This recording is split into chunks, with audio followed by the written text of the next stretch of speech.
Փառք Աստծուն, գեղեցիկ սերի հրաշալի ներկայացուցիչներ, մեր միամսյակը շարունակվում է։ Եվ ես նորից շնորհավորում եմ մեզ բոլորիս եւ օրհնում եմ եւ ուզում եմ ասել այն, ինչ որ ասեցի երեխաներին, մեզ էլ է դա պետք, որ մեզ տեսնողները Տիրոջ գեղեցկությունը տեսնեն։ Ամեն։ Որ մենք գեղեցիկ չլինենք միայն արտաքինից, այլ գեղեցիկ լինի նաեւ մեր ներսի մարդը, որ ինչպես խոսքն ասում է Սաղմոս 65-ում, որ մեր հետքերը պարարտություն կաթացնեն, այնտեղ գրված է Տիրոջ հետքերը պարարտություն են կաթեցնում, որ մեր թողած հետագիծը, մեր կյանքի թողած հետագիծը իրականում պատմի Տիրոջ գեղեցկության մասին։ Ամեն։ Նորից շնորհավոր, նորից շատ երջանիկ եղեք, շատ օրհնված եղեք եւ ձեր ծառայությունը արեք, ձեր կոչումը արեք ուրախությամբ եւ հավատքով եւ լցրեք ձեր ընտանիքները այն զորությամբ, որով մենք իզորու ենք լցնելու մեր ամուսինների կյանքերը, երեխաների կյանքերը, մեր հարազատների կյանքերը։ Ամեն։ Շատ օրհնված եղեք։ Կա մի ծառայություն, որ կինը հաճախակի անում է, կարելի ասել ամեն օր, եւ դա խոհանոցում կանգնելն է։ Մենք հոգում ենք, որպեսզի մեր ընտանիքը համեղ կերակրվի, այո, որ վիտամիններով հարուստ ծնունդ ստանա, որպեսզի առողջ լինի, որ մեր պատրաստած կերակուրները գեղեցիկ մատուցվեն, որպեսզի նրանք էսթետիկ հաճույք ստանան, հա, նրանց աչքը շոյվի։ Ինչքանով է դա մեզ մոտ լավ ստացվում, դրա մասին հետո մեզ կասեն մեր ընտանիքի անդամները, բայց հավատում եմ, որ նրանք գոհ են մեզնից, ձեզնից։ Բայց սրա մասին չեմ խոսելու այսօր։ Սա մի փոքր կամուրջ է դեպի այն հոգևոր պատրաստությունը, որը մենք ինչպես կանայք, եւ այսօր ես միայն կանանց մասին չեմ խոսի, ես շարունակելու եմ խոսել ընտանիքի մասին, եւ տղամարդիկ մենք անում ենք մեր տանը։ Հաճախակի ամեն օր մենք գտնվում ենք այդ հոգևոր խոհանոցում։ Եվ կարիք կա մի հատ հասկանալու, ինչ ենք մենք այնտեղ պատրաստում, որովհետև ինչ պատրաստեցինք, այն մատուցելու ենք, ինչ մատուցեցինք, այն ստանալու ենք։ Գիտեք, այսօր շատ սենց տագնապալից ներկայացվում է, ինչքան վտանգավոր է արագ սնունդը։ Եվ մեծ քաղաքներում, որտեղ մարդիկ հնարավորություն չունեն մտնել, ընդմիջում անել տանը, նրանք ինչ են անում, նրանք արագ այդ սննդի կետերից են օգտվում եւ փաստեր կան, որ դա շատ վնասում է մարդու ֆիզիկական մարմինը։ Գիտեք, կա նաև այդպիսի արագ սնունդ հոգևոր կյանքում։ Երբ որ մենք ալարում ենք կարդալ Աստծո խոսքը եւ մեզ համոզում ենք, որ այս փոքրիկ էկրանից այն կողմ շորթերը եւ սթորիները 58-59 վայրկյանանոց բավական են, որպեսզի մեր հոգևոր մարդը զորանա։ Եվ մենք ինչպես ընտանիքի հայրեր եւ մայրեր, մենք կարիք ունենք մի հատ նայելու, ինչ ենք մենք պատրաստում մեր հոգևոր խոհանոցում։ Ինչ վիտամիններով սնունդ ենք պատրաստում եւ ինչ ենք մատուցում։ Ամեն։ Այսօրվա իմ խոսքը այսպես եմ վերնագրել. ինչ սեղան եմ ես պատրաստում կամ ում սեղանից եմ ես օգտվում։ Ինչ սեղան եմ ես պատրաստում կամ ում սեղանից եմ ես օգտվում։ Մարդու կյանքը ակտիվ կամ пассив անպայման թողնում է հետք, թողնում է հետագիծ, թողնում է արդյունք։ Եվ ոնց ենք մենք ապրում, դա միանգամից մեր հոգևոր կյանքը, ինչպիսին է դա անմիջապես երևում է մեր ընտանիքում, մեր սերնդի վրա։ Ամեն։ Մենք չենք կարող դա թաքցնենք, ծածկենք, կորզենք։ Եվ ես ուզում եմ մենք միտեղ նայենք եւ այդ տեղի վրա կկառուցեմ այսօր խոսքը։ Դանիել 1:1-4 խոսքերը։ Հուդայի թագավոր Հովակիմի թագավորության 3-րդ տարին Բաբելոնի Նաբուգոդոնոսոր թագավորը եկավ Երուսաղեմ եւ պաշարեց նրան։ Եվ Տերը Հուդայի Հովակիմ թագավորին եւ Աստծո տան անոթների մի մասը նրա ձեռքը մատնեց, եւ նա նրանց տարավ Սենաար երկիրը իր Աստծո տունը։ Պատկերացնում եք, սրբարանում դրված անոթները հեթանոս թագավորը տարավ եւ դրեց իր հեթանոս Աստծո տան մեջ։ Եվ թագավորը ասեց իր ներքնապետ Ասփանեզին, որ բերե Իսրայելի որդկանցից եւ թագավորական սերունդից եւ իշխանազուններից բնավ արած չունեցող գեղեցկադեմ ամեն իմաստության ընդունակ եւ գիտության տեղյակ, հանճարեղ, թագավորական պալատում կանգնելու կարողություն ունեցող տղերք եւ նրանց սովորեցնեք խաղդեացիների գիրն ու լեզուն։ Գիտեք, ես ինչի էի դանդաղ կարդում, որ մենք հասցնենք պատկերացնել։ Այս թագավորը պարզվում է շատ բան իմաց մարդ էր։ Նա չուզեց, որ ուղղակի գեղչուկ մարդկանցից, այդ գերիներից տանեին իր մոտ, որ նա սովորացներ իր գիրն ու լեզուն։ Նա հասկանում էր, որ թագավորական պալատում կրթություն ստացած թագավորական սերնդից եւ իշխանազուններից այդ տղաները նրանք պատմության մեջ կարող են բան փոխել։ Եվ եթե նա նրանց ուրիշ սնունդ չտա եւ չփոխի այդ պատանի տարիքից նրանց մտածելակերպը, հնարավոր է հետո փոշմանի, որ իրանց գերի է տարել։ Նա հասկանում էր, որ պատահական մարդիկ չեն, որ թագավորական պալատում են, սովորում են թագավորական գիրը, սովորում են իմաստություն, սովորում են շատ հետաքրքիր է, ասում է, բնավ արած չունեցող, գեղեցկադեմ, սա հələ մի կողմ։ Սա ֆիզիկական արտաքին կողմն է։ Ամեն իմաստության ընդունակ, գիտության տեղյակ, հանճարեղ եւ թագավորական պալատում կանգնելու կարողություն ունեցող տղերք էր նա ուզում, որ ինչ անի, որ սովորեցնի խաղդեացիների գիրն ու լեզուն, որ սովորեցնի իր գիրն ու լեզուն։ Գիտեք, այսօր շատ մեծ մարտահրավեր կա մեր երեխաների առաջ։ Նրանք այստեղ սովորում են Աստծո խոսքը, եւ եթե նրանք միայն այստեղ են սովորում Աստծո խոսքը եւ մենք մեր ընտանիքներում չենք պատրաստում սեղան հոգեվոր, որտեղ մենք նրանց կերակրենք Աստծո խոսքով, նրանք շատ մեծ վտանգի տակ են։ Սատանան պատրաստ է ամեն բան անի, ամեն բան, որ նրանց գցի իրանց կոչումներից։ Սա շատ լուրջ է։ Եվ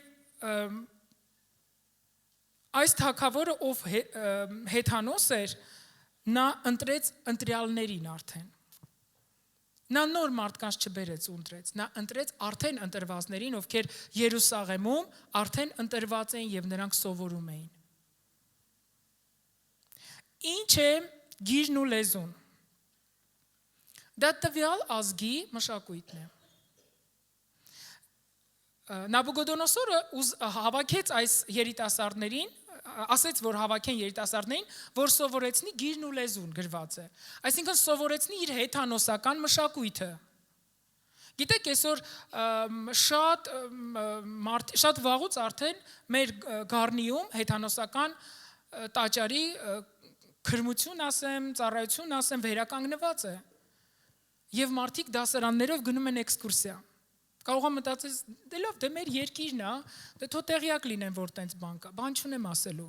բայց դա թող լինի այն ժամանակ, երբ որ իրանք գիտեն ով է Քրիստոսը իրանց կյանքում, որ ուր էլ իրանք գնան, ինչ էլ տեսնեն, իրանք գիտեն ով է Քրիստոսը իրանց կյանքում, ովքեր են իրանք, որ իրանք ունակություն ունեն կանգնելու գահի առաջ, ոչ թե երկրպագության ժամանակ, գիտեք, այնքան հեշտ է երկրպագության ժամանակ, որ երեխեն քեզ չխանգարի, հեռախոս տաս իրան, ասես զբաղվի։ Ինչ սեղան եմ ես այդ պահին պատրաստում իմ երեխայի համար։ Ինչով է զբաղվելու նա այս սրա մեջ երկրպագության ժամանակ կամ քարոզի ժամանակ։ Մենք չենք էլ պատկերացնում դրա վտանգը։ Մի քանի բան ասեմ, որ պատկերացնենք։ Ուրեմն ես ասացի, որ գիրն ու լեզուն դա տվյալ երկրի մշակույթն է, ամեն։ Եվ մշակույթի, այլ մշակույթի գիրն ու լեզուն թագավորական մակարդակով ուսումնասիրելը վտանգներ ունի։ Առաջին վտանգը մշակույթային ինքնության կորուստ։ Մարդը, եթե չափից դուրս կլանվում է օտար մշակույթով, նա կարող է աստիճանաբար կորցնել իր սեփական մշակույթի արժեքները։ Ինչ ասես տեսնում են երեխեքը։ Բռնությունից սկսված, ստից, կեղծիքից, ես չասեմ, դու գիտես։ Այսօր անգամ մենք չենք կարող խաբվել, որ դե լավ մուլտֆիլմ է, թող նայի։ Մուլտերի ես չգիտեմ քանի տոկոսն է, որ կարելի է նայել, որտեղ սովորացնում են բարություն, ողորմածություն, գութ, սեր, Կան իհարկե նմանները, բայց դրանք շատ քիչ են։ Գիտեք, երբ որ մեր երեխաները մեր կողքին, տանը, դպրոցում, դասարանում, բակում, ես որ ասում եմ երեխա, դա վերաբերվում է այն երեխայից, ով արդեն կարող է գիտակցական ընտրություն անել, միջև անսահմանափակ տարիքի, քանի դեռ դու իր վրա պատասխանատվություն ունես։ Գիտեք, նրանք այնքան կարան տարվեն դրանով, որ ուղղակի մշակութային ինքնության կորուստ լինի, ասեմ հավատքի ինքնության կորուստ լինի իրանց կյանքում։ Հաջորդ վտանգը արժե համակարգի փոփոխություն։ Յուրաքանչյուր լեզու կրում է իր մշակույթի աշխարհայացը։ Եվ եթե այդ մշակույթը հակասում է սովորողի կրոնական կամ բարոյական արժեքներին, ապա կարող է առաջանալ արժեքների ներքին բախում։ Նայում ես մարդը հավատքով լցված, Սուրբ Հոգով մկրտված, զորավոր մեկը ավետարանում է, փրկում է, աղոթում է, իր միջոցով Տերը հրաշքներ է անում եւ հանկարծ ինչ որ բան եղավ։ Հանկարծ նա ինչ որ օտար սեղանից ինչ որ բան է կերել, ու ստամոքսը հոգեվոր խանգարվել է։ Ու ինքը հիմա համոզում է, որ Հիսուսը Աստծո որդի չի, կամ համոզում է, որ Սուրբ Հոգին չկա, կամ չգիտեմ, ինչ որ անհեթեթ մի բան, որը հակառակ է այս գրվածքներին։ Ինչ ենք մենք պատրաստում, ինչ սեղան ենք մենք պատրաստում եւ ինքներս ինչից ենք օգտվում։ Հաջորդ վտանգը, որ հնարավոր էր այդ պատանիների կյանքում լիներ, եթե նրանք ուսումնասիրեին գիժն ու լեզուն, դա ինֆորմացիայի մանիպուլյացիան էր։ Այլ լեզուների իմացությունը մեզ թույլ է տալիս անմիջականորեն, բնօրինակով, օրիգինալով լսել եւ կարդալ լուրեր։ Այսօր դուք լսում եք լուրեր։ Ինչ միացնեք լուրերը։ Մի ալիքի լուրը հակասում է մյուս ալիքի լուրին, մի գրվածքի հոդվածի լուրը հակասում է մյուս լուրին, եւ դու մնում ես շիվար, հիմա որն էր ճիշտ, պարզվում է ոչ մեկն էլ ճիշտ չէր։ Եվ կավտանք, որ կգա այդ խաբկանքը մեր ներսում։ Հաջորդը հոգեբանական ճնշում։ Երբ մարդը սկսում է մտածել այլ լեզվով, երբեմն կարող է ունենալ երկու մշակույթների միջև ընկած լինելու զգացողություն։ Երբ որ մարդը կարդում է Աստվածաշունչը, գալիս է Կիրակի ծառայության եւ հետո լսում է ինչ աղբյուր ասես, նրա մոտ սկսում են հարցականներ բարձրանալ, ստամոքսի խանգարում։ Չասեմ ոնց են այդ հարցը լուծում։ Այս պատմության մեջ ինձ անընդհատ գերում է այն խոսքը, որ ասում է թագավորական պալատում կանգնելու կարողություն ունեցող տղերք։ Գիտես, Տերը սա է փափագում մեզնից եւ մեր սերնդից։ Շատ կարևոր է, որ մենք ինչպես հայրեր եւ մայրեր մեր տան մեջ կարողանանք այդ օրինակը լինենք, որ մենք թագավորի առաջ կանգնելու ունակություն ունենք, կարողություն ունենք։ Այսօր մերին ասեց, որ այդ տրտունջը դա աղոթքի ձև չի։ Այո, դա կարողություն չի թագավորի առաջ կանգնելու։ Երբեմն մենք մեզ Աստծո առաջ պահում ենք այնպես, որ այնպիսի բողոքով, մունաթով, տրտունջով, չգիտեմ ինչով, ոնց որ մի դուռ կա մեր առաջ փակված եւ բանալին միայն Աստծո ձեռքերում է։ Եվ այդ բողոքով ուզում ենք ասենք, ինչ ես այդ բանալին վերցրել քո ձեռքը, տուր մեզ, ել քեզ չանհանգստացնենք։ Շատ կոպիտ եմ ասում, բայց հավատացեք, սա այսպես է հնչում, երևում։ Մենք Տիրոջ կարիքն ունենք, սիրելիներ։ Եվ վերջի վերջո մենք պատրաստվում ենք Քրիստոսի գալուստին։ Սա Քրիստոսի հարս եկեղեցին է։ Մեր մեջ շատերը դեռ ծնված չէին, մանավանդ այն սերունդը, որ գնաց։ Շատերս դեռ ամուսնացած չէինք, ես այդ թվում։ Երբ որ Տերը այս քաղաքում այս եկեղեցին բարձրացրեց, սա այս եկեղեցին նրա հոգատարության, նրա սիրո հերթական դրսևորումն է մեր հանդեպ։ Ինչու՞։ Եթե կարծում եք Հովրիտան պարապ էր, չգիտեր ինչ աներ, դրա համար սենց ձեռնարկեց այս լավ գործունեությունը, սխալվում եք։ Ստեղ պարապության հարց չի, սա Աստծո սիրտն էր, որ այս քաղաքի համար այնպես էր խփում, իմ ու քո համար, այնքան էր անհանգստացած, այնքան էր ուզում այդ թագավորական սեղանները մեր առաջ պատրաստեր եւ մեզ այդ կերակուրներով կերակրեր, որ մենք վաղը կարողանանք երկինքը ժառանգենք, որ նա արեց սա մեզ համար։ Ու իմ խնդրանքն է ձեզ, իմ հորդորը ձեզ, սիրելի եկեղեցի, երբ որ այստեղից հայտարարություն ես լսում, մի ասես սա ինձ չի վերաբերվում։ Դու գիտես, կամ կօգտվես այդ սեղաններից, կամ կմնաս դուրս, բայց սա քեզ համար է, ինչ որ արվում այստեղ այս եկեղեցում, ամեն։ Եվ այս բոլոր վտանգները, ինչ ես ասեցի, սրանք սպառնում էին այս պատանիներին։ Դանիելը եւ իր ընկերները Սեդրակը, Միսակը, Աբեդնագովը, երբ որ նրանք տարվեցին գերի, պատմությունն ասում է, որ նրանք 14-16 տարեկան պատանիներ էին։ Եվ նրանք հասցրել էին իրենց այդ տարիքում արդեն Երուսաղեմում եղած տարիներին արդեն իրենց կենթանի Աստծուն հավատացող թագավորական պալատներում կրթություն ստանալ։ Սուրբ սեղաններից օգտվել, այսպես ասած։ Եվ դա այնքան արմատացած էր իրենց մեջ։ Կան այստեղ 14-ից 16 տարեկան պատանիներ, խնդրում եմ ձեռք բարձրացեք։ Ահա, մեր տղաները։ Պատկերացնում եք, մի պատկերացրեք իրանց գերի տարված, բայց այդ տարիքի տղաներ տարվել են գերի։ Առաջին բանը, որ վախը կպատի, շատ ուժեղ։ Ոնց եմ անելու, ինչ եմ անելու, ամեն ինչի պատրաստ եմ, մենակ ինձ չսպանեն։ Բայց ես ուզում եմ, որ մենք տեսնենք ինչ է անում հոգևոր սնունդը, ինչ է անում գրվածքներ ուսումնասիրելը, երբ որ մարդը ունի ուժեղ ողնաշար, հոգևոր ողնաշար, նա կարողանում է ցանկացած հալածանք, ցանկացած դժվարություն իր ուսերի վրա տանել եւ հաղթանակով դուրս գալ այդտեղից։ Եվ դրա միջով անցան նաեւ այս հրաշալի պատանիները։ Եվ նրանք տեղափոխվեցին թագավորապալատ, եւ այնտեղ նրանց վրա մեծ ճնշում կար։ Եվ այդ ճնշումն այն էր, որ նրանք պետքա փոխեին սեղանը։ Նրանք պետքա կերակրվեին այն թագավորի սեղանից, որի թագավորությունում գերի էին, իսկ այնտեղ սեղանների կերակուրները կուռքերին մատուցված կերակուրներ էին։ Ես հիշում եմ, երբ որ ես նոր ընդունել էի Հիսուսին, բոլորդ գիտեք, այդպիսի օր կա, որ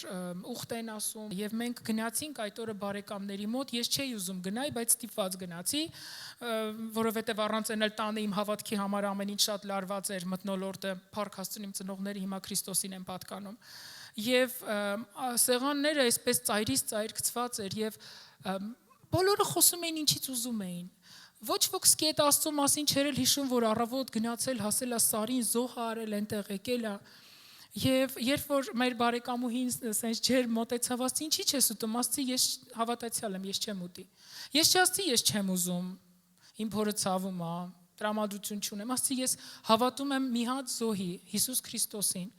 ով որ խաչվել է իմ համար եւ հարություն առել, եւ ես չեմ խառնվի սրան։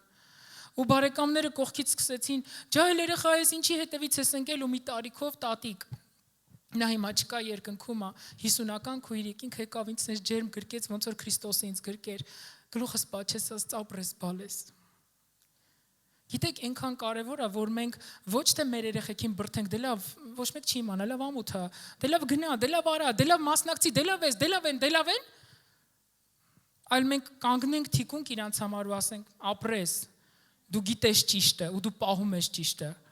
Ու գիտեք, Տերը այս տղաներին վարձահատույց եղավ, որովհետև այս տղաների հավատքին նրանք մոտեցան այն մեկին, ով որ պատասխանատու էր, որ իրանց կերակրեր թագավորի սեղանից, եւ նրանք խիզախ ասեցին, այդ 14 տարեկան, 16 տարեկան պատանիները գերության մեջ, հիշենք, անընդհատ հիշենք, որ նրանք գերության մեջ էին։ Նրանք այդ մարդուն ասեցին, խնդրում ենք, փորձիր մեզ 10 օր։ Տուր մեզ ընդեղեն եւ ջուր։ Եվ եթե 10 օր հետո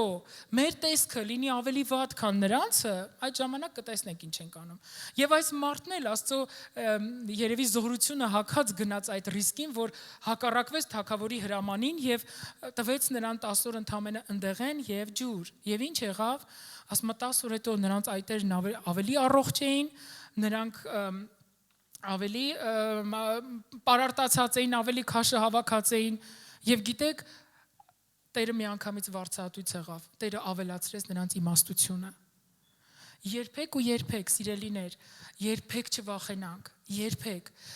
Քրիստոսը չվախեցավ, թողի սուրբ երկինքը եւ գա մեղավոր աշխարհ, նա չվախեցավ, նա չամաչեց, նա մեզանից չզզված։ Նա անգամ չմտածեց, բա որ ես գնամ ու իմ զոհը ապարդյուն լինի, բա որ ոչ ոք տենց էլ չընդունի ինձ։ Նա ուղղակի հնազանդվեց հորը եւ նա այնքան էր սիրում Հայր Աստծուն, որ նա հոր սիրտը, հոր կամքը անել կամեցավ։ Գիտեք, մեր ցանկացած հնազանդությունը Աստծո խոսքին, դա ոչ թե պետքա լինի, որ տարբերակ չունեմ, անեմ, ցանեմ, որ օրհնեմ, տարբերակ չունեմ, գնամ եկեղեցի, որ մնացած օրերս օրհնված լինի։ Դա քրիստոնեության հետ, դա հավատքի հետ կապ չունի, դա առևտուր է, դա շուկա է։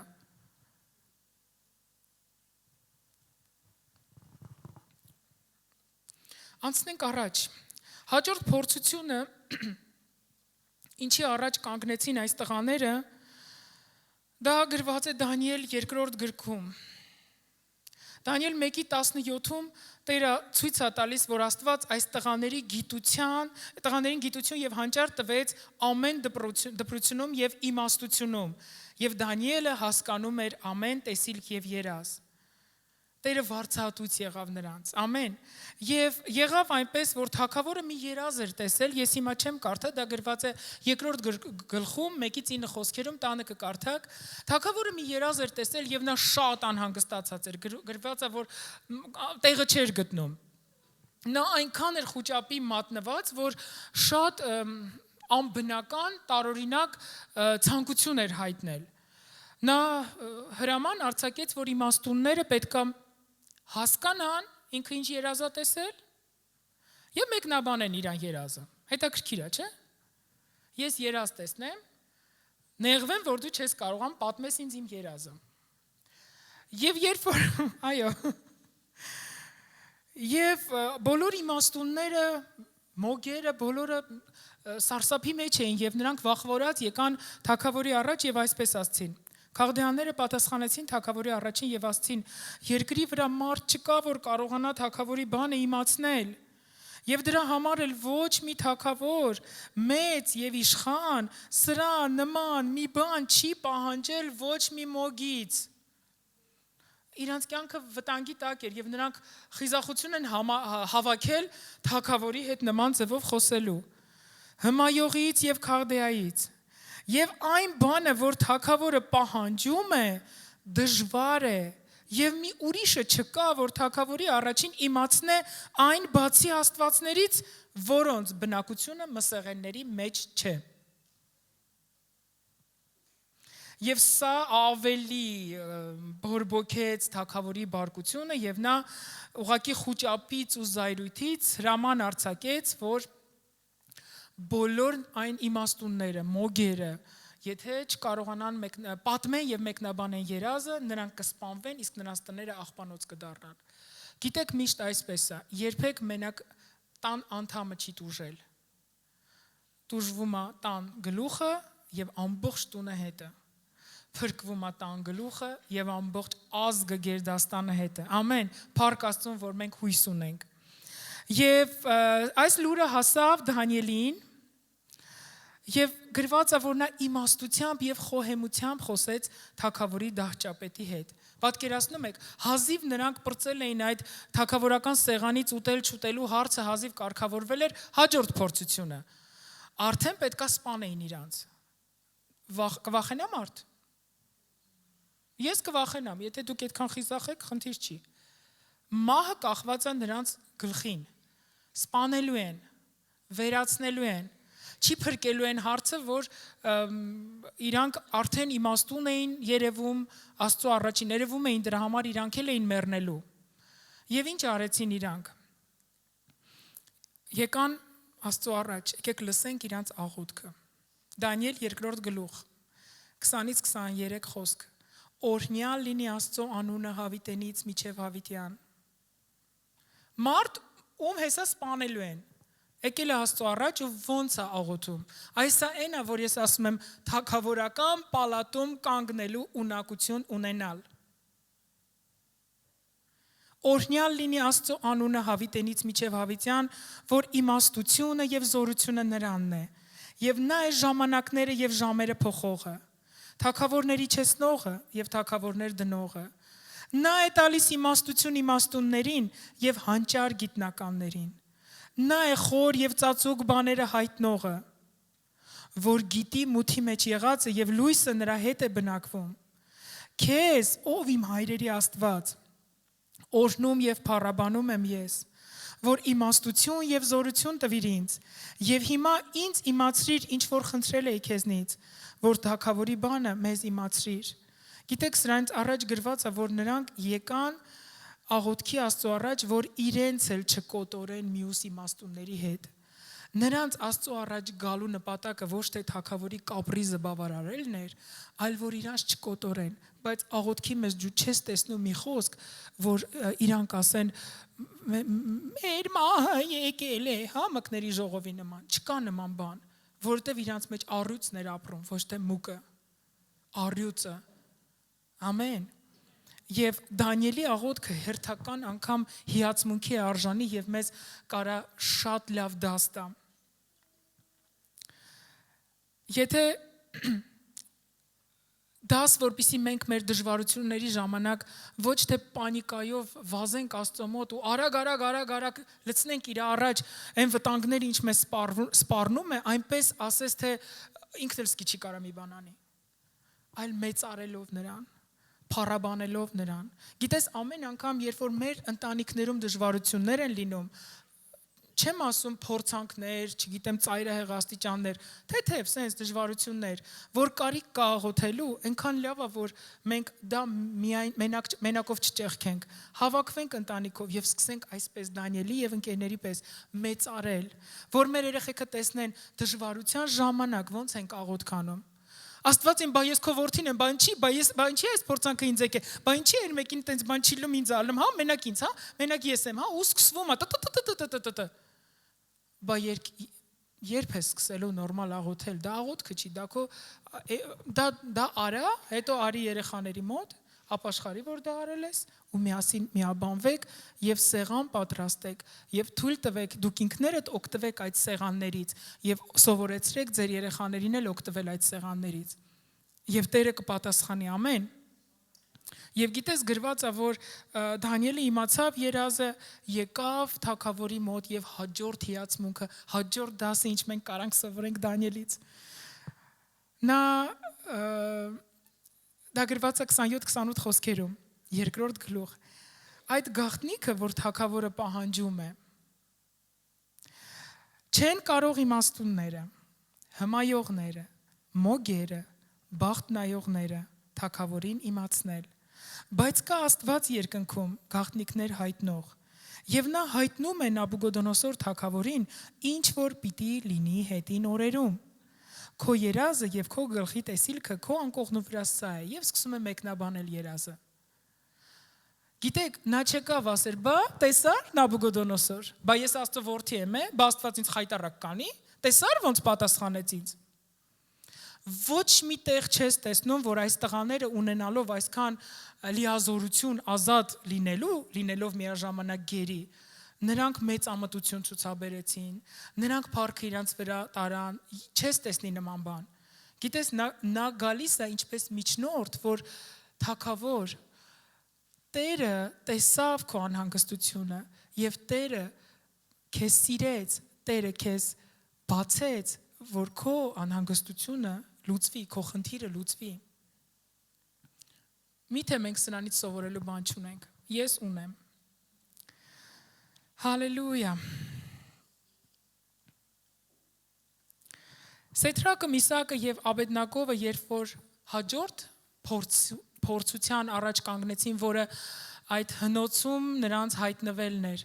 նրանք արդեն երիտասարդ էին, որովհետև 3 տարի անցել էր նրանց գերությունից եւ եթե նրանք 14-16 տարեկան էին այն ժամանակ, արդեն 17-20 տարեկան երիտասարդներ էին։ Եվ պատկերացնում եք ինչքան նրանք սուրբ ու մաքուր էին պահել իրենց եւ ինչքան իրենք բացահայտել էին Աստծո մեծությունը, չէ՞, եւ նրանք այս հաջորդ փորձության առաջ այնպես չի, որ ավելի թուլացել էին իրանց հավատքի մեջ, նրանք ավելի զորացել էին, բայց նորից մահվան վտանգը նրանց գլխի վրա կախված էր։ Թագավորը, որ ամեն անգամ ասում էր, չկա ուրիշ Աստված բացի Դանիելի Աստծուց, հանկարծ քնում էր, վեր էր կենում, մի բան հետ է լինում էր։ Հաջորդ բանն էր մտածում, էլ ինչ անի, անկարգությունը։ Եվ այս անգամ նա արձան էր ծուլել եւ ասում էր, երբ որ շեփորի ձայնը հնչի եւ չգան չերկրպագեն, իրանք կընկնեն հնոցը։ Եվ գիտեք, բնականաբար այդ տղաները իրանք իրանց պահեցին այնքան ճիշտ, որքան պահում էին միշտ։ եւ հայտնվեցին հնոցում։ Եվ դու գիտես, որ այնտեղ նրանց դիմավորեց 4-րդը, որը Հիսուսն էր ինքը։ Եվ նրանք հնոցից դուրս եկան ոչ մի մազ, ոչ մի թել չխանձված,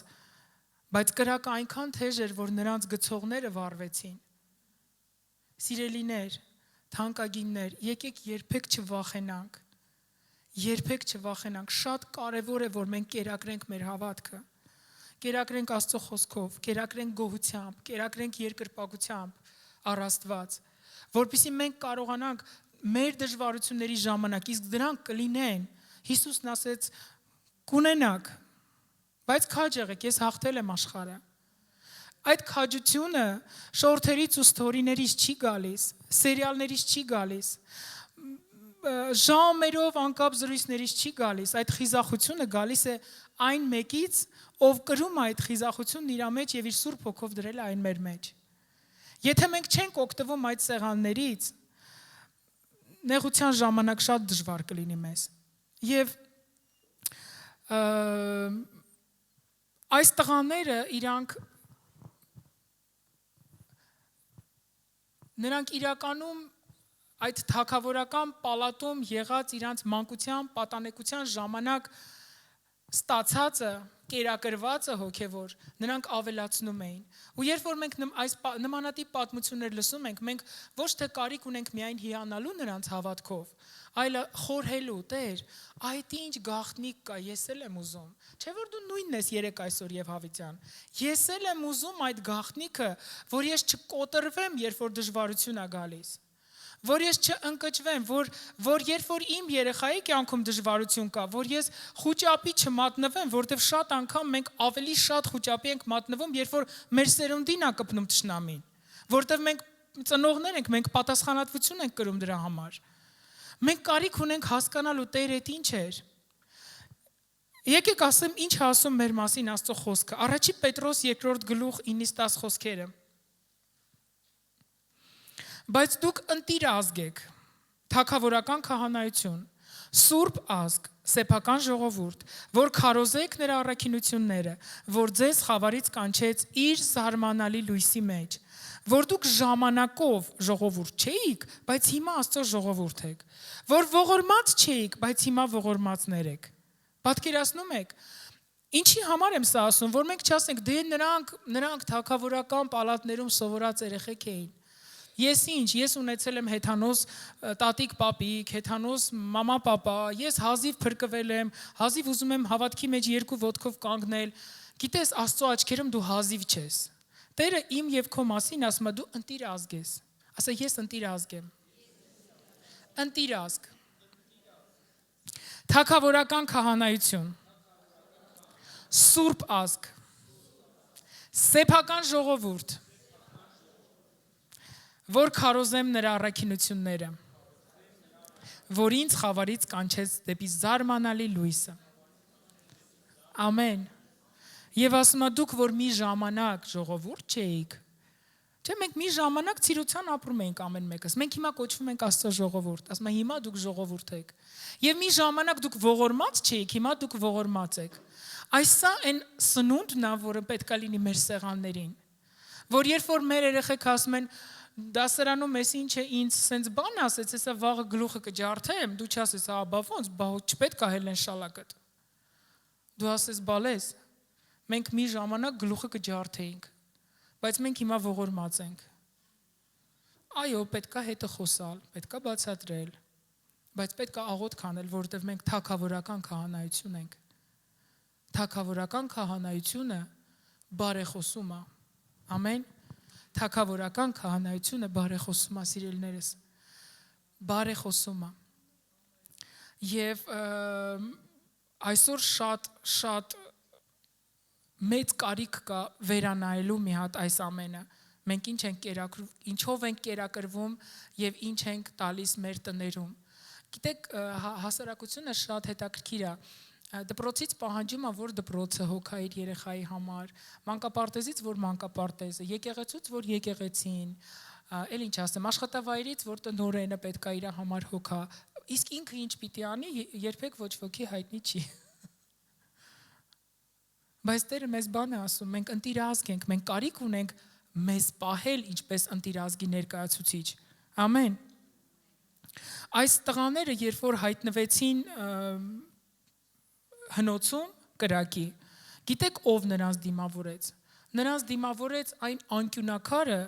որի վրա իրանք կառուցել էին իրանց հավատքը։ Եվ այդ անկյունակարի անունն է Հիսուս Քրիստոս։ Եվ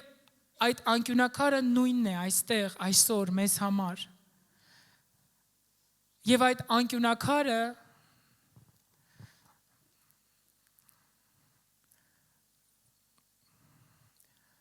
ճանաչելու կարիք ունի, որ մենք ճանաչենք այդ անկյունակարը։ Ճանաչենք այնպես, ինչպես այս տղաները։ Գիտեք անկյունակարն ինչ է։ Շինարարները կիմանան անկյունակարն ինչ է, ես ինձ մոտ մի քանի կետ նշել եմ։ Անկյունակարը ասում է կառույցի կայունությունն է ապահովում։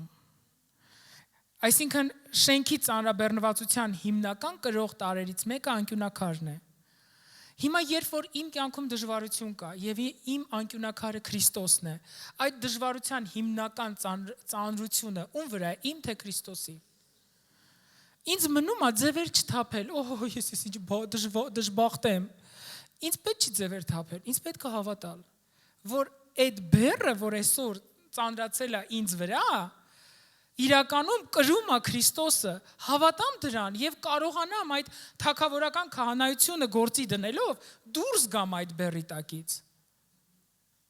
Հաջորդը, ասում անկյունակարը ուղղորդչի դեր է խաղում, այն ծառայում է որպես ուղեցույց, մյուս քարերի կամ աղյուսների ճիշտ դասավորման համար։ Հետաքրքիր է, չէ՞։ Անկյունակարը ապահովում է երկարակեցությունը շենքի։ Այսինքն, եթե լինեն կառուցվածքային թերություններ, օրինակ, վերևում 4-րդ հարկում, չգիտեմ, պատը մի քիչ ճաքեց։ Եթե անկյունակարը ճիշտ է դրած, այդ ճաքը չի հասնի հիմքին։ Սա ամբողջ Աստծո խոսքի համաձայն է։ Կգան փոթորիկներ, կլինեն նեղություններ, դժվարություններ, բայց եթե մեր անկյունակարը Քրիստոսն է, հասկացեք, մենք չենք ճաքի, չենք կիսվի, մենք չենք քանդվի, մեր հավատքը ինչ որ պահի կանգ չի առնի,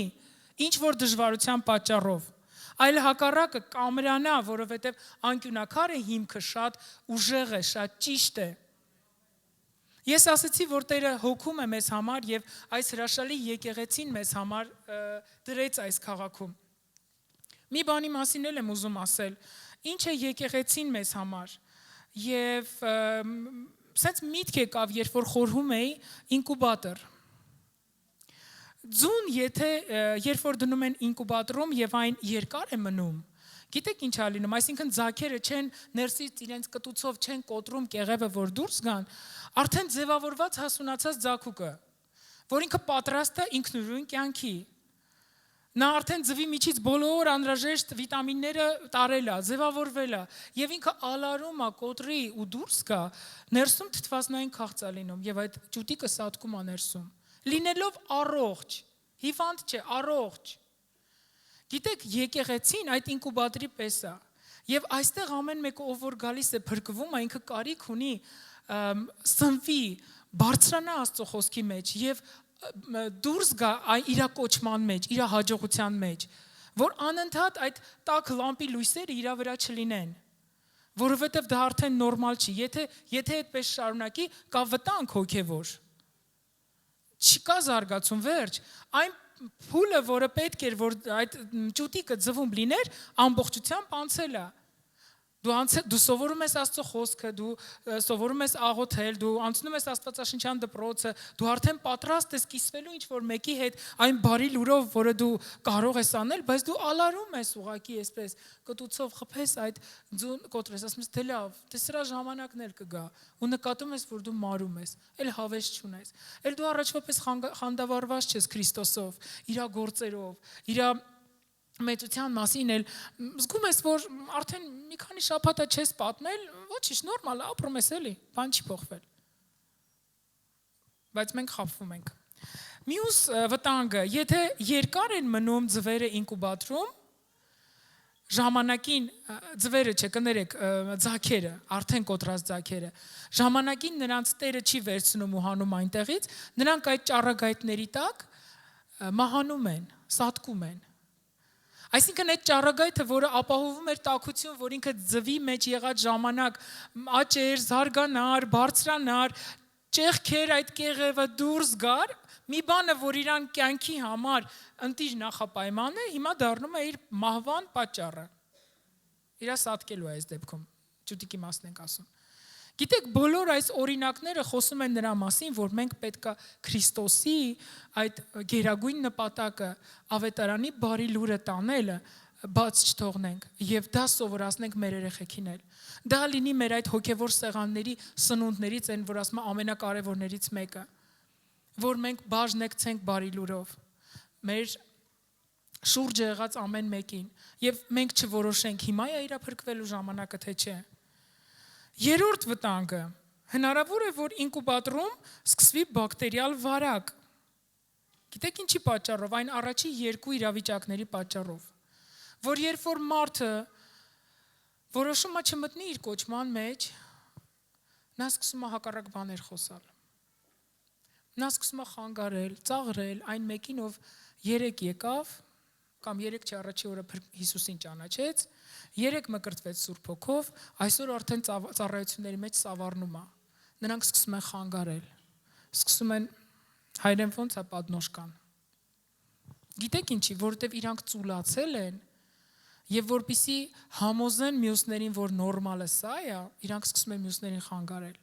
Թող սա չլինի, այս կերակուրը չլինի մեր սեղաններին, սա շատ վտանգավոր վիրուս պարունակող կերակուր է։ Մենք ընտիր ազգ ենք, ընտիր ազգ, թագավորական քահանայություն, որ պատմենք նրա առաքինությունները, նրա բարիքները։ Թող ամեն դժվարության խուճապի ժամանակ մեր ընտանիքներում մեր սեղանների վրա գոհության պատարակներ լինեն։ Ամեն։ Ինչքան էլ դժվար կլինի, գիտեք, երեխաները իրանք շատ հեշտ են հավատում, բայց մի բան էլ ունեն իրանք, դա իրանք դրական կողմերից մեկը։ Իրանք ծուլության հետ սիրում են ընկերություն անել։ Եթե մենք ասենք դե լավ ոչինչ երեխա է, այդ ինչի մենք դպրոցում իրանք ուսման մասին չենք ասում, դե լավ ոչինչ երեխա է։ Գիտեք ինչի չենք ասում, որովհետև գիտակցում ենք, որ եթե նրանք այսօր լավ կրթություն չստանան, վաղը խնդիր կունենան մասնագիտության հարցում, լավ աշխատանք ունենալու հարցում, մենք դա գիտակցում ենք, ապա ինչի մենք չենք գիտակցում կամ ինչի չգիտակցենք, որ եթե նրանք այսօր հոգևոր կրթություն լավ չստանան, ընտանիքներում օրինակ չլինի իրանց հոգևոր արժեքներ ծնողներից վերցնելու, ինչի չենք մտածում, որ վաղը միսօր իրանք լուրջ վտանգ կունենան։ Գիտեք, կարծում եմ երևի թե ծնողների մեծամասնությունը երբևէ սենց միտք ունեցել է, իմ երեխան ինչ կանի, ոնց կլինի իր հետ, երբ որ ես էլ իր կյանքում չլինեմ։ Ես կարծում եմ նման հարց երևի թե իմ մտքով ամեն դեպքում անցել է։ Գիտեք, սա շատ լավ հարց է։ Եվ այս հարցին պատասխանելու համար շատ անգամ մենք շտապում ենք ավելի շատ մեծ ֆիզիկական շոշափելի ժառանգություն թողենք, որ իրանց հետո հեշտ լինի։ Շատ լավ է, փառք Աստծուն, ապրենք։ Բայց կա մի ուրիշ դժվարություն։ Այդ թողածի հետ աշխատել կկարողանա ինքը թե չէ։ Արդյոք այն անառակ որդու նման ցրիվ չի տա, որովհետև իր հոգևոր ողնաշարը այնքան թույլ է, ինքը չի պատկերացնում հիմա ինչը կարելի է, ինչը չի կարելի, ինչն էր ծուղակ, որ առաջարկը հետո իրան գերության մեջ կտանի, որ առաջարկը իրան հաղթանակի մեջ կտանի, որ առաջարկին ինքը պետքա կտրուկ ասի ոչ եւ չմնա այդտեղում, Հովսեփի նման փախնի։ Այս ամենը մենք սովորացնում ենք իրանց տանը, սովորացնում ենք իրանց եկեղեցում, սովորացնում ենք եւ մենք ինքներս ենք սովորում այս ամենի մեջ, որովհետեւ ի տարբերություն այն 4 պատանիների մենք չենք ծնվել եւ մեծացել այնպիսի ընտանիքներում, որտեղ ուժեղ հավատքի հոգի է տիրել եւ մենք փոքրուց սովոր ենք դրան, բայց փառք Աստծուն, Տերը տվել է մեզ եկեղեցի, Տերը տվել է մեզ իր խոսքը, այստեղ ամեն կիրակի Տերն իրականում ճոխ սեղաններ է պատրաստում մեզ համար։ Եվ մենք ունենք հնարավորություն, եթե հանկարծ ինչ շատ արդարացված պատճառով չենք եղել այդ օրը եկեղեցում, մենք ունենք հնարավորություն ձայնագրությունը լսելու։ Մենք շատ հնարավորություն ունենք այսօր մեր հոգու մեջ զորանալու եւ բարձրանալու։ Եվ եկեք ուղղակի ուշադրություն դարձնենք դրան։ Շատ անգամ մենք ավելի արագ մեր վախերի, մեր տագնապների, դժվարությունների, բարդությունների ժամանակ ավելի արագ մենք այդ ժամանակ չենք ամաչում, վայ, քանից նավը քնածա, քնած չի բանը, ավակը քնած չի, հիմա ինքը ազատ չի։ Մենք պանիկան երբ որ մարդուն վերցնում է խուճապը, ոնց որ Նաբուգոդոնոսորին։ Նենց անհեթեթ հրամաներ արձակել, որ կենթանի մարդ չէր մնա։ Շատ անգամ խուճապը մեզ կողքից մենակ տեսնեք ուր է հասցնում ու ինչի է հասցնում։ Եկեք դրանից ավելի ակտիվ լինենք մեր հավատքի ողնաշարի հարցերը ձգելու մեջ։ Մեր առջև շատ դժվար ժամանակ է, որովհետև Քրիստոսի գալուստը մոտ է։ Եվ մենք սիրելիներս, ինչպես հարսները, փեսաները, ովքեր իրանց ֆիզիկական հարսանիքի են վերջին պահերին սենց արագ մի հատ անցնում են, ինչը արել եմ, ինչը թողել եմ, ինչը կիսատ է, ինչը կհասցնեմ, թե չեմ հասցնի, իրանք ամեն ինչը կետարկետ նորից նայում են, ինչու, որ իրանց հարսանիքը ամբից լինի, շքեղ լինի, ճոխ լինի, դա կյանքում մի հատ է, չէ՞, ու նորմալ է, ոչ ոք չի ասում իրանք սխալ են արել։ Եվ սա Քրիստոսի հարցն է, այս հարցը պատրաստվում է։ Մենք կարիք ունենք շատ ավելի ուշադիր լինենք հիմա ինչ ենք մենք ուտում, ինչ ենք մենք կերակրում մեր ընտանիքներին։ Սկսենք մեր ընտանիքներից, հեշտ է ուրիշի համար ասել, դե ես ասեցի, ես հյուրասիրեցի, ինքը չուզեց։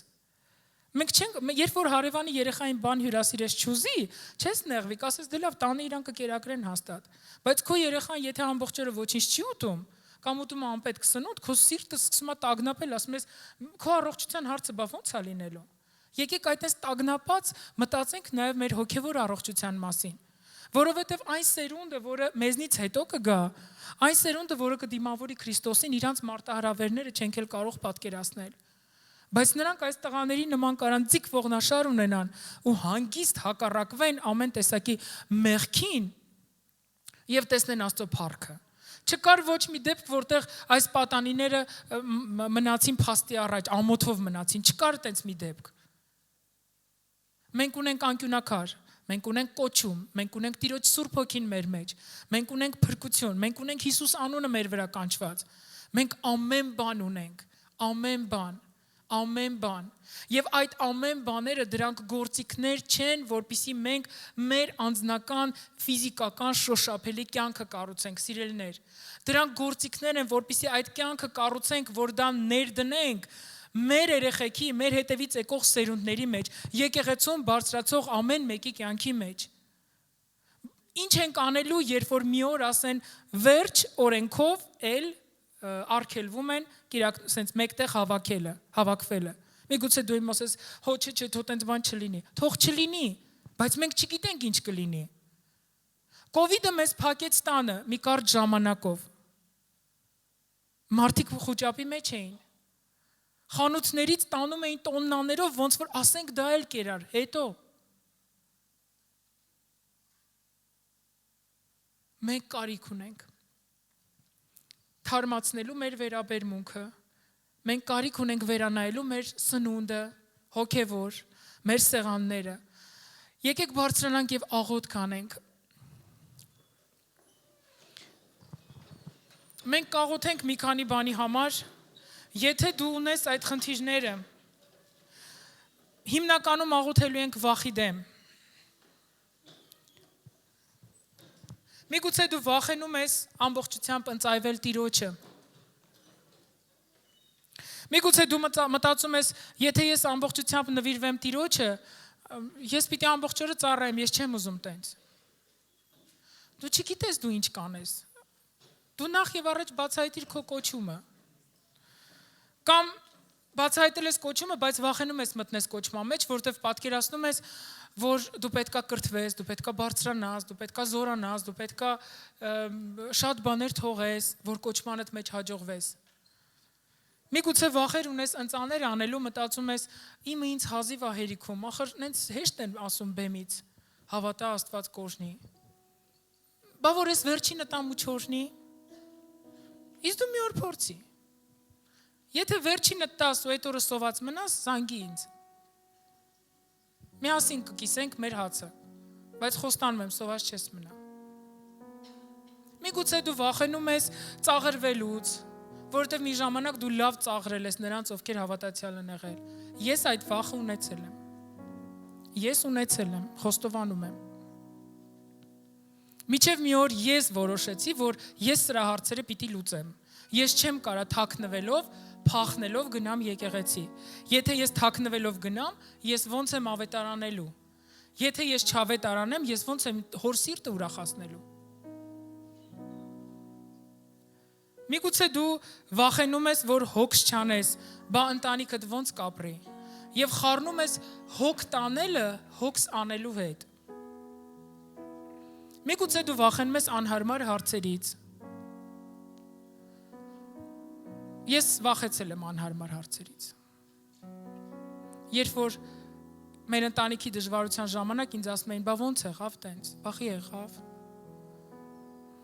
Բա հղի չես հիմա։ Սիրելիներ, եկեք հարցեր տալուց առաջ մի պահ մեզ դնենք այդ մարդու տեղը ու մտածենք հիմա ինքը ոնց կզգա քո հարցից։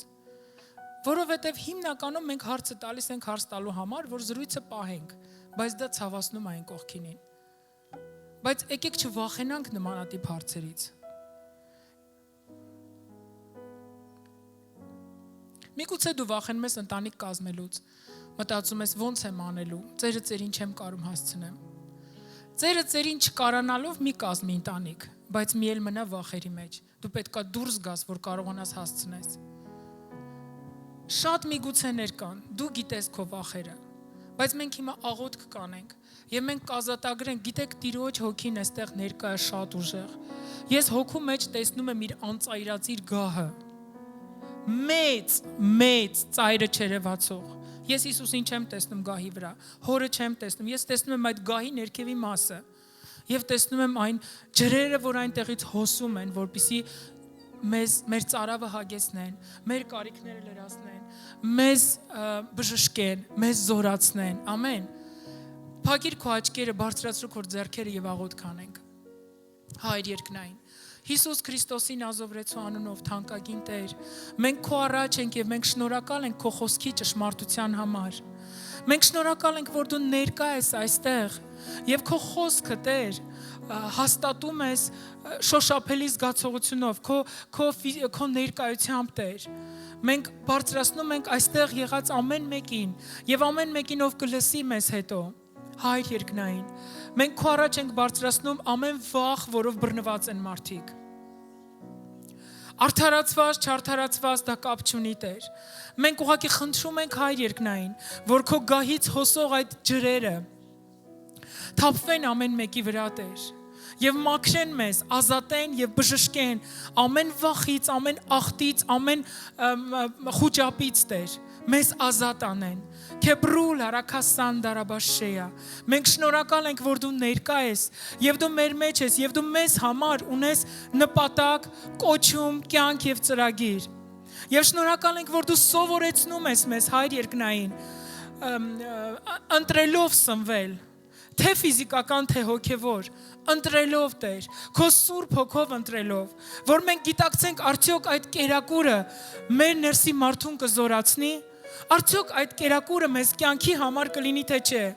Արդյոք այնինչ, որ ես այսօր միգուցե երկչոտաբար թույլ եմ տալիս իմ երեխաներին, իմ ընտանիքի մեջ, արդյոք դա հետո նրանց կյանքի ճանապարհներով կտանի, թե կտանի մահվան շավիղներով։ Թանկագին Հիսուս, մենք խոնարհվում ենք քո առաջ, մենք ընծայվում ենք քեզ նորից ու նորից ու ասում ենք, ահա մենք կարիք ունենք սովորելու քեզանից։ Մենք կարիք ունենք սովորելու քեզանից։ Մենք կարիք ունենք, Տեր, կարիք ունենք, Հայր երկնային, կարիք ունենք հասկանալու, երբ է մեր ժամանակը, որ մենք ուղղակի դուրս գանք մեր կոչումների մեջ եւ հաղթանակ վերցնենք եւ չվախենանք, բա ինչ կլինի իմ հետ։ Մենք կարիք ունենք խիզախվելու, Տեր, Քեբրուլ արագասան դարաբաշե արաբակարա։ Մենք կարիք ունենք, Տեր, կարիք ունենք այդ տղաների նման բացահայտելու գաղտնիք այդ խիզախության։ Դա քեզ ճանաչողության մեջ էր, Հայր, եւ մենք կարիք ունենք մեր ճանաչողությունն ավելացնելու, որ վստահ, խաղաղ եւ հանգիստ մեղքին ասենք ոչ, որ ոչ թե մենք մեր հետ կռիվ անենք, ախր ուզում եմ դա անեմ, բայց չպետք է անեմ, չէ, Տեր իմ, այլ մենք խիզախ, վստահաբար, ազատ ամեն գերությունից կանգնենք քո առաջ, Հայր երկնային։ Մեղքին ասենք ոչ եւ կանգնենք քո առաջ եւ ունենանք քո առաջ կանգնելու կարողություն եւ ունակություն, Տեր, որ մենք իմանանք ինչպես աղոթել քեզ դժվար ժամանակ, ինչպես երկրպագել ու գովաբանել քեզ, ինչպես գոհություն բարձրացնել քեզ, ինչպես կերակրվել քեզնից, Տեր։ Մենք օրհնում ենք քո անունը եւ շնորհակալ ենք, Տեր, քո գաղտնիքների համար, որ դու խոսելու ես մեր սրտների հետ։ Եվ դա լինելու է մեզ համար դեղ, դա լինելու է մեզ համար բժշկություն եւ դա լինելու է մեզ համար կերակուր, Տեր։ Հենց ամեն մեկիս համար, Տեր, առանձին այն կերակուրը, Տեր, երբ որ ինչ որ մեկը հիվանդանում է եւ նրան բուժում են, դիետա են նշանակում, Տեր, տալիս են հատուկ կերակուր, որը կզորացնի իրան, Տեր։ Եվ այսօր մենք կանգնած մեր դժվարություններով, մեր խնդիրներով քո առաջ ասում ենք, օգնիր մեզ խոսքի մեջ գտնել այն հատուկ դիետան, որը մեր ներսի մարդուն կզորացնի, Հայր։ Տուր մեզ իմաստություն պրպտելու քո խոսքը, հայտնություններ ստանալու։ Հիսուսի անունով, Հայր, շնորհակալ ենք, օրհնելով օրհնում ենք քեզ, Տեր։ Մեծարում ենք քեզ, գովերգում ենք քո անունը, եղիր մեծարված եւ փառավորված Հիսուս Քրիստոսի անունով, Հայր, Որդի եւ Սուրբ Հոգի։ Հալելույա, Տեր։ Ամեն։ Ամեն։ Փառք Աստծուն, ամեն անգամ Աստված ուղարկում է իր խոսքը եւ բժշկում է մեր սրտերը։ Հիասքանչա, որ մենք կարող ենք լսել Աստծո խոսքերը։ Ուզում եմ խոսքս հատուկ ուղղեմ բոլոր նրանց, ովքեր առաջին անգամ դիտում են մեզ։ Հիսուս քեզ շատ սիրում է։ Նա ամեն բան դրել է զոհասեղանին, որ դու կյանք ունենաս այսօր եւ առավելին ունենաս։ Այս աշխարհում կա մեղք եւ մեղքը սպանում է մարդկանց, տանջանքի մեջ է բերում մարդկանց։ Ուզում եմ մի հատված քեզ համար ընթերցեմ Եսայիա մարգարեության 53-րդ գլխից։ Հավատում եմ, որ նա շատ օգտակար կլինի քեզ համար։ Ով հավատաց մեր լուրին եւ Տիրոջ բազուկը ում հայտնվեցավ, որտեւ նա մատաղատուղինքի պես դուրս եկավ նրա առաջին եւ արմատի պես ծարավուտ երկրից, ոչ կերպարանք ուներ, ոչ էլ վայելչություն, եւ մենք տեսանք նրան եւ մի տեսք չկար, որ նրան ախորժեինք։ Նա անարգված էր, մարդկանց երեսից ընկած, հարվածների տեր եւ ցավի տեղյակ եղավ, եւ մի այնպիսին, որից պետք էր երես ծածկել, անարգված էր եւ մենք նրան ոչինչ էինք համարում։ Հիրավին նա մեր ցավերը վեր առավ եւ մեր վիշտերը բեռնեց իր վրա, բայց մենք նրան պատոհարված էինք համարում, Աստվածանից զարկված եւ նկուն եղած։ Բայց նա մեր մեղքերի համար վիրավորվեցավ եւ մեր անօրենությունների համար հարվածվեցավ։ Մեր խաղաղության պատիժը նրա վրա եղավ եւ նրա վերքերով մենք բժշկվեցանք։ Մենք ամենքս մոլորվածների պես ման էինք գալիս, յուրաքանչյուրս մեր ճանապարհներում, եւ Տերը նրա վրա դրեց մեր ամենիս մեղքը։ Սիրելի բարեկամ, այսօր դու ունես հնարավորություն կյանքդ նվիրելու Հիսուսին։ Ու ես հավատում եմ, որ երբ որ ես աղոթքը դու ինձ հետ միասին կբարձրացնես, Հիսուսը կգա քո սրտի մեջ, կդառնա քո Տերը եւ Փրկիչը, եւ քեզ օգնություն կտա, փրկություն կտա, կյանք կտա։ Ուստի աղոթի այս աղոթքը ինձ հետ միասին։ Ամենակարող Աստված, ես խոստովանում եմ քո առջև, որ ես մեղավոր մարդ եմ ու քո ողորմության ու փրկության կարիքն ունեմ։ Խնդրում եմ Հիսուս, որ քո սուրբ արյունով մաքրես իմ բոլոր մեղքերը, իմ բոլոր չարությունները, որ ես արել եմ քո առաջին։ Քո սուրբ արյունով մաքրի եւ բնակվի իմ սրտի մեջ, դարձիր իմ կյանքի Տերը եւ իմ կյանքի Փրկիչը։ Հայր Աստված, շնորհակալություն եմ հայտնում, որ դու ընդունում ես ինձ մեղավորիս եւ որդի ես դարձնում քո արքայության մեջ։ Հիսուսի անունով ես հրատարակում եմ երկնքի առաջ, հանրության առաջ եւ դժոխքի առաջ, որ Հիսուս Քրիստոսը իմ կյանքի Տերն է եւ իմ կյանքի Փրկիչը։ Ամեն։ Եթե դուք այս աղոթքը արել եք Հավատացեք, որ Հիսուսը հիմա ձեր մեջ է, ձեր հետ է, ձեր թիկունքին կանգնած է, ձեր սրտի մեջ թագավորելու է, ձեզ պետք է գտնել մի եկեղեցի, տեղական եկեղեցի, որտեղ կարող եք տնկվել, հաստատվել եւ ձեր հարաբերությունը ինչպես ընտանիքի մարդ զարգացնեք, ճանաչեք եւ առաջխաղացում ունենաք։ Եվ շարունակեք Հիսուսին ճանաչել, նա սիրում է ձեզ։ Եղեք օրհնված։ Փառք Աստծուն։ Տերը հիասքանչ գործերը անում ու մեզ ընդգրկում այդ գործերի մեջ, մեզ մասնակից է դարձնում, ինչպես մենք կարող ենք մասնակից դառնալ ավետարանի գործին, մեր նվիրատվություններով եւ մեր ընծաներով։ Աստծո խոսքը ասում է, որ նա առատապես մատակարարում է մեզ յուրաքանչյուրից, որ մենք կարողանանք համ վայելենք, համ բավականություն ունենանք, բայց նաեւ ամեն բարի գործի համար նաեւ պատրաստ լինենք։ Ուզում եմ մի հատված ընթերցեմ ձեզ համար առաջին Տիմոթեոսի 6-րդ գլխի 17-րդ խոսքից։ Ներկա աշխարհի հարուստներին եւ բոլորին պատվեր է տրված,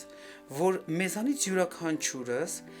հույսներ չդնենք նյութական բաների վրա, այլ մեր հույսը կապենք Աստծո հետ։ Ու շարունակությունը այսպես ասում, որ ամեն բան տալիս է մեզ առատապես վայելելու համար։ Բարի գործենք, բարի գործերով հարստանանք, առատաձեռնորեն նվիրատվություններով, օգնություններով, ընծաներով օգնություն լինենք ամեն կարոտին եւ ամեն մի գործին, որ ավետարանը բերում է այս աշխարհի մեջ։ Եվ այս ամենի մեջ Աստծո խոսքը ասում է, որ նրա մենք յուրաքանչյուրս մեր նվիրատվություններով մենք մասնակից ենք լինում հավիտենական փրկության գործին։ Ուստի կոչ եմ անում, որ ձեր նվերները եւ ձեր ընծաները դուք չպահեք ու հույսներ չդնեք դրա վրա, այլ աջակցեք, մասնակից լինեք եւ ամեն բարի գործի մեջ հաջողված լինեք։ Օրհնում եմ ձեզ եւ թող Տերը